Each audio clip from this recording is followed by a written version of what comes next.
L'info éco avec Capital. Le chiffre du jour, 50%, c'est la décote qu'il est possible d'obtenir sur un achat immobilier grâce au démembrement temporaire. Une technique qui consiste pour un investisseur à n'acheter momentanément au vendeur que la nue propriété d'un logement, qui en conserve l'usufruit.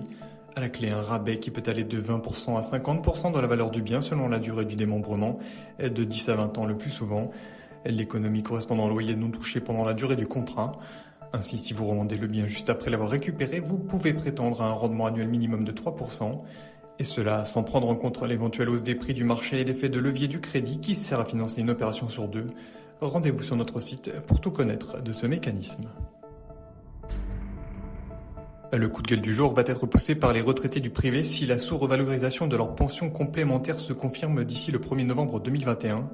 Avec l'aide du cabinet Optima Retraite, Capital a réalisé plusieurs simulations en fonction des différents scénarios retenus par les partenaires sociaux, gestionnaires du régime Agir Carco, afin d'estimer leurs coûts pour les pensionnés.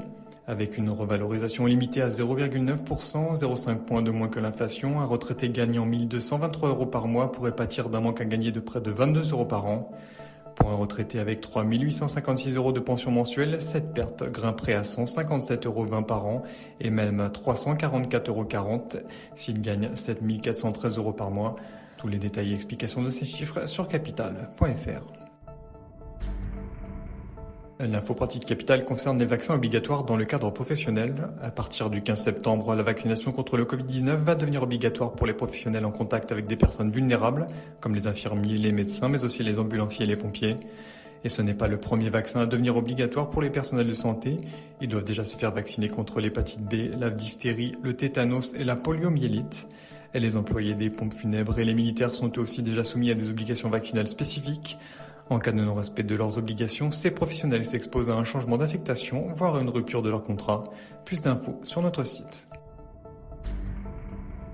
Et on termine par le gros contrat en vue pour Airbus. La compagnie aérienne Abaco Jet2 serait prête à acheter 50 appareils à l'avionneur européen alors qu'il se fournit actuellement chez Boeing.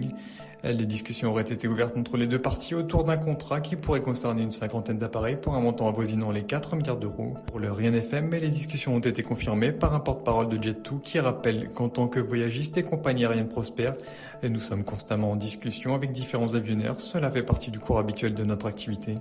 De leur côté, les deux constructeurs ont refusé de commenter l'information. C'était l'info éco avec Capital.